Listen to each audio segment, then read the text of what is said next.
Assalamualaikum warahmatullahi wabarakatuh. Halo teman-teman semuanya, kembali lagi dengan saya Zulfanida Asma Nabila. Ya, mari kita perkenalan lagi. Saya adalah mahasiswa di Prodi S1 Kebidanan semester 2 di Universitas Nahdlatul Ulama Surabaya. Oke teman-teman, di video kali ini kita tetap dengan mata kuliah Fisika Kesehatan.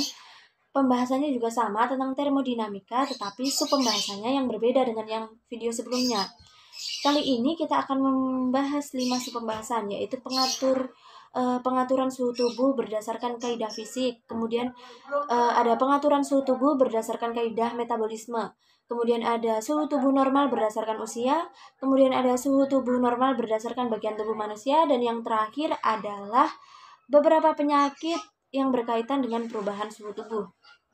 Memasuki pembahasan yang pertama, yaitu tentang pengaturan suhu tubuh manusia berdasarkan kaidah fisik. Nah, ini dia disebut dengan kaidah fisik karena pengaturannya lebih fokus ke fisik manusianya, lebih fokus ke otot-otot fisik manusianya.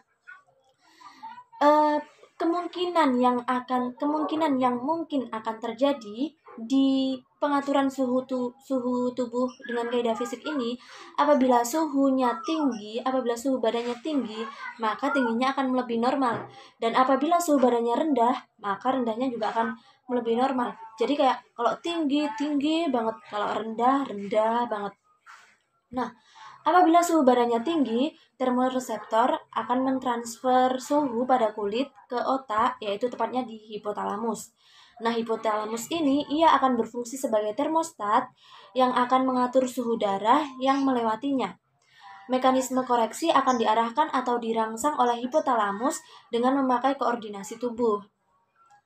Nah, mekanisme koreksi apabila suhu badan tinggi ialah, jadi mekanisme koreksinya apabila suhu badan kita tinggi, yaitu ada vasodilasi. Vasodilasi yaitu pembuluh darah akan berkembang untuk berhampiran dengan kulit atau lingkungan luar, yang memungkinkan panas akan dibebaskan keluar. Kemudian, bulu kulit ditegaskan untuk mengurangi udara yang terperangkap pada kulit supaya panas gampang dibebaskan karena udara merupakan konduktor panas yang baik. Bulu kulit diatur oleh otot erektor. Jadi yang mengatur bulu kulit ini untuk tegas atau enggak itu otot erektor. Kemudian akan memproduksi lebih banyak darah sehingga kulit akan terlihat kemerah-merahan, sehingga memudahkan panas darah terbebas keluar melewati bagian penyinaran. Kemudian tubuh manusia akan berpeluh, yaitu cairan keringat akan dirembeskan keluar oleh kelenjar keringat karena di dalam tubuh manusia yang suhu badannya tinggi, ia mempunyai panas pendam yang tinggi sehingga bisa menyerap panas yang tinggi dan akan terbebas keringat-keringat tersebut, panas-panas yang terpendam di dalam tubuh tersebut akan terbebas keluar anggota tubuh yang terkait sekitar apabila cairan peluh menguap. Kemudian apabila suhu tubuh rendah, kalau yang tadi suhu tubuhnya tinggi, sekarang apabila suhu tubuh rendah, maka termoreseptor akan menaikkan suhu pada kulit. Kemudian hipotalamus di bagian otak, ia akan berfungsi sebagai termostat yang mengatur suhu darah yang melewatinya. Jadi seperti yang sebelumnya tadi. Kemudian untuk mekanisme koreksi akan diarahkan atau dirangsang oleh hipotalamus dengan memakai koreksi badan. Kemudian untuk mekanisme koreksi apabila suhu badan rendah ialah yang pertama ada vasokonstriksi, yaitu apabila pembuluh darah menyempit untuk menjauhi kulit supaya panas nggak banyak keluar ke anggota yang terkait sekitar. Kemudian bulu kulit akan ditegakkan supaya lebih banyak udara yang terperangkap pada kulit supaya panas susah dibebaskan karena udara merupakan konduktor panas yang baik. Sama seperti tadi, bulu kulit ini diatur oleh otot erektor. Kemudian pada suhu badan rendah ini, ia akan kekurangan darah pada kulit sehingga menyebabkan kulit terlihat pucat. Ini disebabkan karena kurangnya berproses penyinaran untuk mencegah panas terbebas keluar ke anggota tubuh terkait. Kemudian selanjutnya yaitu berkurangnya keringat. Masa kurang cairan keringat dirembeskan oleh kelenjar peluh, karena itu panas nggak banyak dibebaskan melewati penguapan cairan peluh. Kemudian selanjutnya masuk, itu tadi adalah pengaturan suhu dengan kaidah fisik. Untuk selanjutnya yaitu pengaturan suhu berdasarkan kaidah metabolisme. Jadi kalau tadi dikenal sebagai kaidah fisik karena ia pengaturannya lebih ke otot-otot fisik manusia, kalau ini dikenal sebagai kaidah metabolisme karena ia pengaturannya lebih kepada reaksi kimia yang terjadi di dalam tubuh manusia itu. Jadi kalau tadi otot-ototnya, kalau ini reaksi kimianya. Reaksi atau pengaturan ini melibatkan beberapa peranan organisme di dalam tubuh, yaitu ada otot rangka, kelenjar adrenal, dan kelenjar tiroid. Dalam kondisi sejuk, hipotalamus akan mengatur otot rangka untuk vasokonstriksi secara aktif. Hal ini akan menyebabkan seseorang menggigil dan meningkatkan suhu badan. Pada masa yang sama, kelenjar adrenal akan mensekresikan hormon adrenalin dan noradrenalin. Sedangkan kelenjar tiroid akan mensekresikan hormon tiroksin. Semua hormon ini bertujuan untuk meningkatkan suhu badan dengan cara meningkatkan metabolisme tubuh. Jadi suhu badannya itu ditingkatkan dengan meningkatkan metabolisme tubuh. Nah, dalam kondisi panas, keaktifan otot rangka akan menjadi berkurang. Jadi kalau reaksi kimia dalam tubuh itu kondisinya panas, maka keaktifan otot rangka juga berkurang. Jadi ya kalau yang biasanya aktif, jadi mulai agak lemes gitu. Begitu juga dengan sekresi hormon-hormon tertentu oleh kelenjar adrenal dan kelenjar tiroid juga akan berkurang. Jadi kalau kondisinya panas, keaktifan otot rangka dan sekresi kelenjar-kelenjar akan berkurang juga.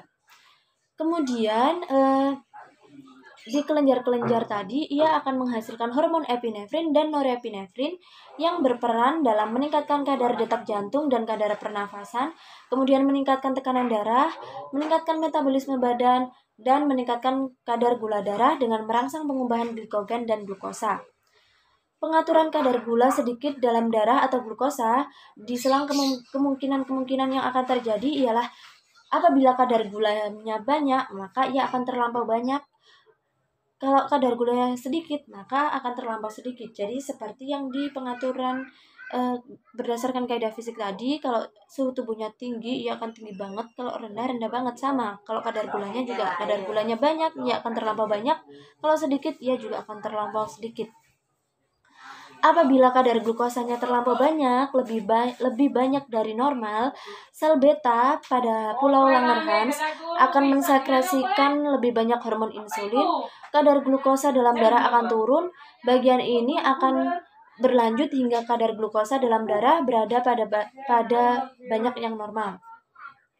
Jadi apabila kadar glukosanya terlampau banyak, nanti sel Langerhans akan memproduksi sel beta yang akan menyebabkan kadar glukosanya itu menjadi normal. Jadi banyaknya banyak yang normal, bukan yang banyak banget. Kemudian untuk fungsi hormon insulin yaitu merangsang perubahan glukosa ke glikogen untuk disimpan dalam hati dan merangsang oksidasi glukosa untuk sasaran respirasi dalam sel. Apabila kadar glukosanya terlampau rendah, kurang dari banyak yang normal, maka sel kelenjar pada sel Langerhans akan memproduksi sel alfa yang akan menyebabkan glukosa menjadi banyak yang normal. Kalau tadi akan apabila glukosanya terlampau banyak, maka sel Langerhans, kelenjar yang ada di sel Langerhans akan memproduksi sel beta yang menyebabkan kadar glukosa berada pada banyak yang normal. Kalau yang apabila kadar glukosanya rendah, maka sel-sel yang ada kelenjar yang ada di sel Langerhans akan memproduksi sel alfa yang akan menyebabkan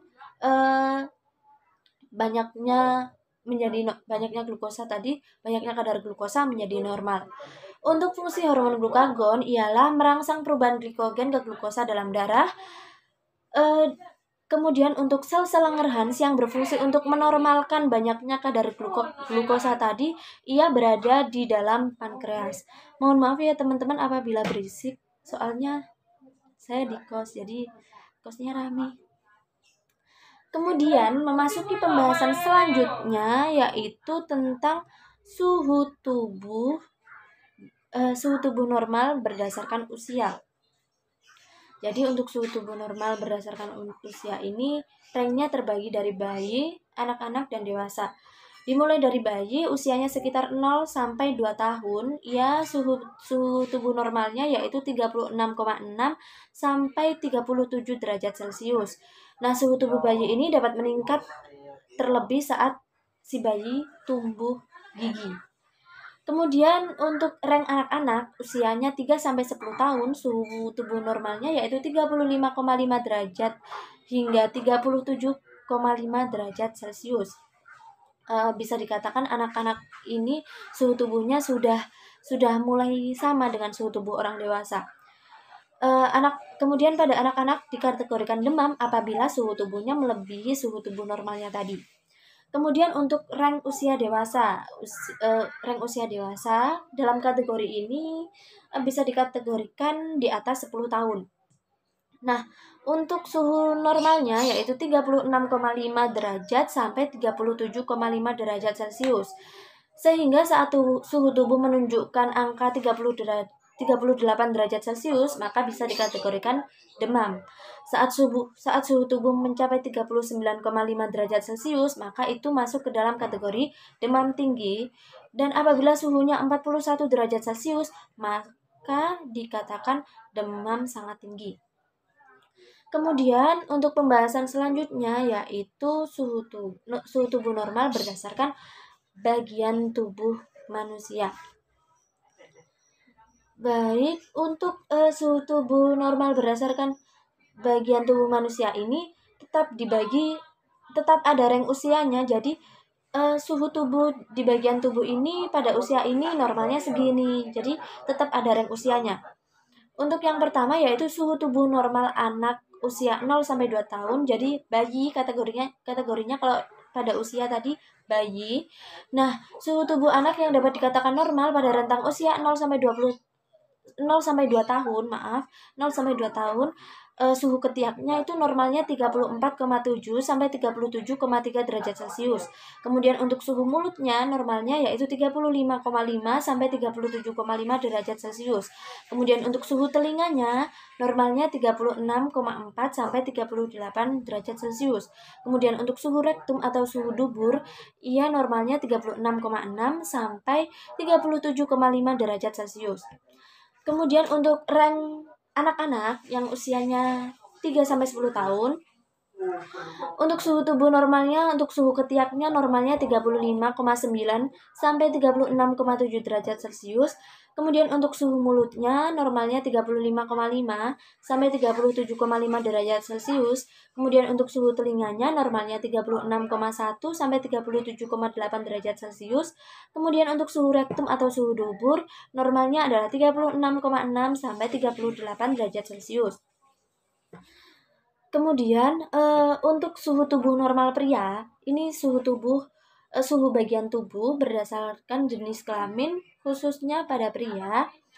Nah, normalnya untuk suhu tubuh normal pria berdasarkan oral atau mulut di rank usia 11 sampai 65 tahun itu normalnya suhu mulutnya adalah 36,4 sampai 37,6 derajat Celcius. Kemudian untuk usia di atas 65 tahun suhu mulutnya yang normal yaitu 35,8 sampai 36,9 derajat Celcius. Kemudian untuk suhu tubuh normal pria berdasarkan rektum di usia 11 sampai 65 tahun yaitu normalnya 37,0 sampai 38,1 derajat Celcius. Kemudian untuk usia di atas 65 tahun maka suhu rektum normalnya 36,2 sampai 37,3 derajat Celcius. Kemudian untuk suhu tubuh normal pria berdasarkan ketiak di rank usia 11 sampai 65 tahun, normalnya suhu ketiaknya yaitu 35,2 sampai 36,9 derajat Celcius.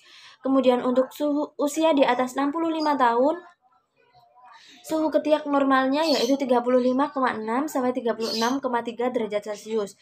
Kemudian untuk suhu tubuh normal pria berdasarkan telinga, untuk usia 11 sampai 65 tahun, suhu telinga normalnya yaitu 35,9 sampai 37,6 derajat Celcius. Kemudian apabila di atas 65 tahun, suhu telinga normalnya yaitu 35,8 sampai 37,5 derajat Celcius. Kemudian untuk suhu tubuh normal wanita. Kalau tadi pria, sekarang wanita. Untuk wanita suhunya tidak dibagi lagi berdasarkan usia, jadi nggak ada rank usianya. Jadi untuk suhu tubuh wanita, suhu mulut di bagian mulut normalnya 33,2 sampai 38,1 derajat Celcius. Kemudian untuk rektal atau anus normalnya 36,8 sampai 37,1 derajat Celcius.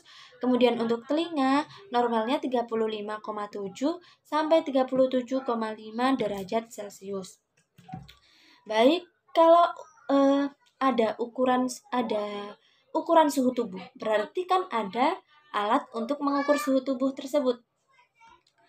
Pasti teman-teman semuanya sudah tahu ya, alat pengukur suhu tubuh ya, termometer. Tapi ada cara mengukur suhu tubuh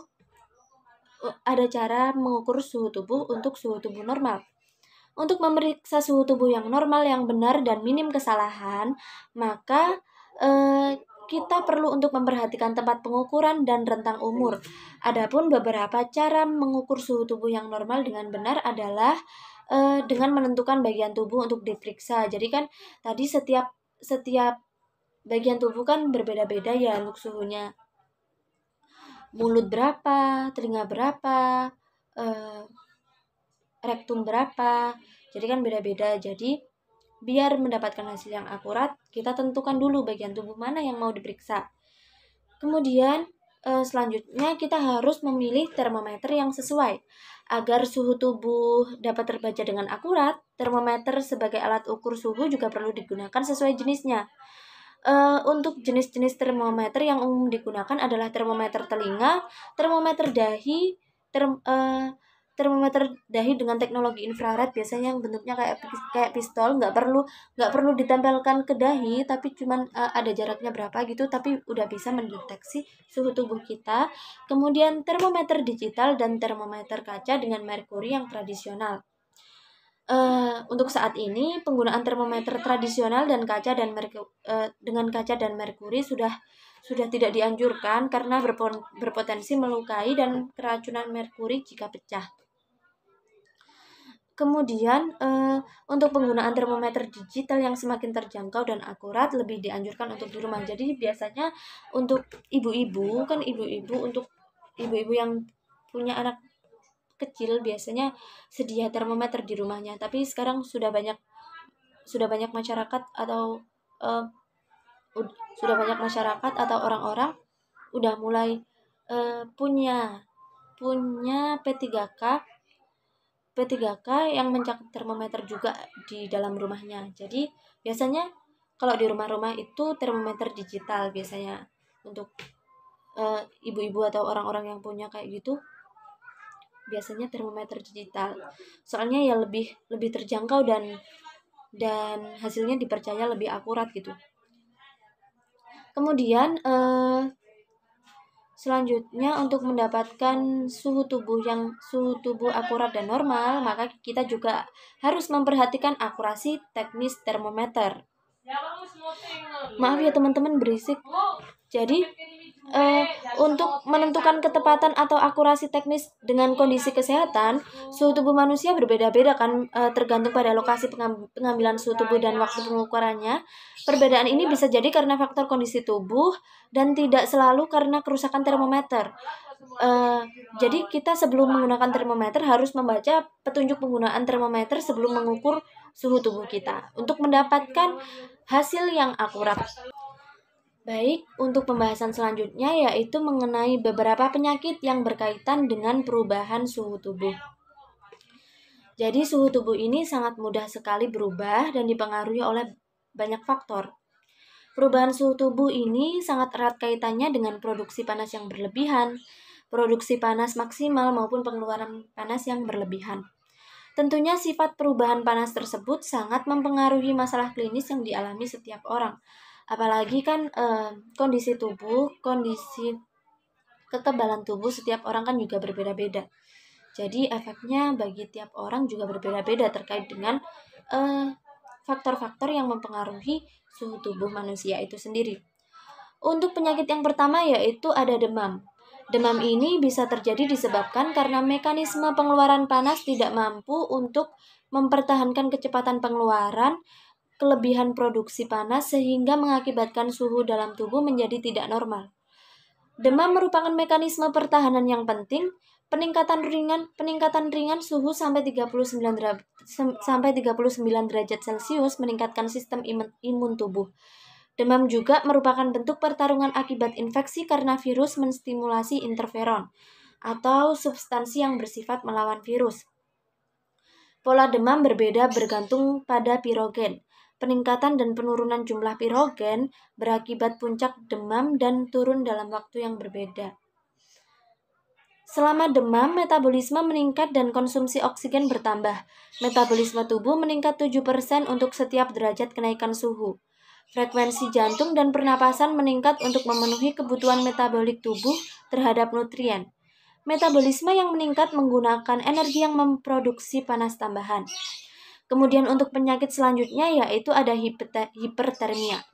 Hipertermia adalah peningkatan suhu tubuh sehubungan dengan ketidakmampuan tubuh untuk meningkatkan pengeluaran panas atau menurunkan produksi panas. Setiap penyakit atau trauma pada hipotalamus dapat mempengaruhi mekanisme pengeluaran panas. Hipertermia malignan adalah kondisi bawaan di mana tidak dapat mengontrol produksi panas yang terjadi ketika orang yang rentan menggunakan obat-obatan anestetik tertentu. Kalau yang tadi ada hipertermia, kalau selanjutnya yaitu ada hipotermia. Hipotermia merupakan pengeluaran panas akibat paparan terus-menerus terhadap dingin, mempengaruhi kemampuan tubuh untuk memproduksi panas sehingga akan mengakibatkan hipotermia. Hipotermia diklasifikasikan melalui pengukuran suhu inti. Kalau hipotermia ini suhunya lebih rendah dari normal.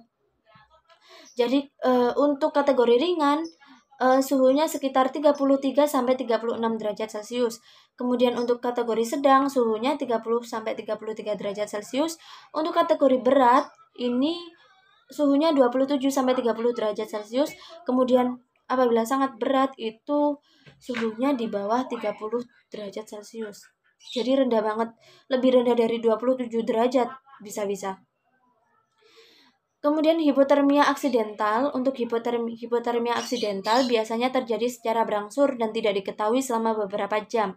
Ketika suhu tubuh turun menjadi 35 derajat Celcius, orang yang mengalami hipotermia mengalami gemetar yang tidak terkontrol, hilang ingatan, depresi, dan tidak mampu untuk menilai. Jadi kayak ngeflying gitu mungkin. Jika suhu tubuh turun di bawah 34,4 derajat Celcius, frekuensi jantung, pernapasan, dan tekanan darah akan turun.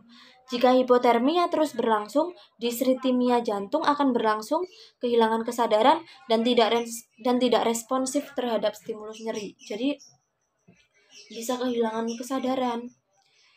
Kemudian, untuk selanjutnya, penyakit selanjutnya yaitu ada heat stroke. Heat stroke ini karena lingkungan dengan suhu tinggi dapat mempengaruhi mekanisme pengeluaran panas. Kondisi ini disebut dengan heat stroke. Penderita heat stroke tidak berkeringat karena kehilangan elektrolit sangat berat dan malfungsi hipotalamus. Heat stroke dengan suhu yang lebih besar dari 40,5 derajat Celcius mengakibatkan kerusakan jaringan pada sel dari semua organ tubuh. Itulah beberapa kondisi penyakit yang disebabkan oleh adanya perubahan suhu tubuh. Adanya perubahan suhu tubuh memang sangat sulit dicegah dan manusia hanya dapat melakukan peminimalan resiko dari penyakit-penyakit yang berkaitan dengan perubahan suhu tubuh seperti demam, heat stroke, dan lainnya. Hal tersebut bisa dilakukan dengan rajin memeriksa kondisi tubuh ke dokter secara rutin, mengonsumsi makanan sehat, berolahraga secara teratur, dan mencukupi kebutuhan tidur. Dengan demikian, penyakit-penyakit tersebut insya Allah bisa dicegah. Jadi, saya kira cukup untuk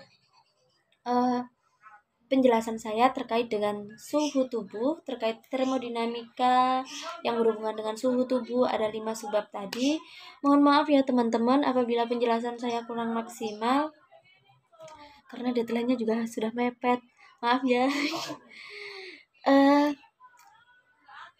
Saya kira cukup segitu, cukup sekian. Apabila ada kurang lebihnya saya mohon maaf.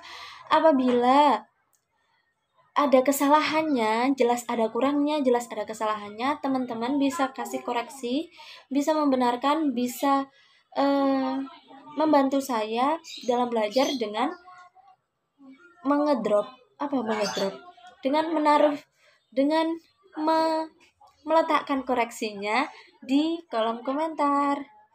Jadi bisa diingatkan, Zulfa yang ini harusnya gini-gini. Kalau ada tambahan juga boleh. Zulfa, ini ada ini nih. Saya sangat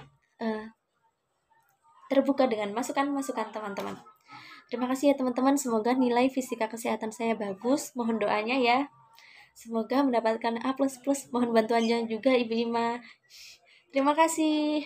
Wassalamualaikum warahmatullahi wabarakatuh. Sampai jumpa di video-video selanjutnya. Saya masih kurang 1 biomekanika. Dadah.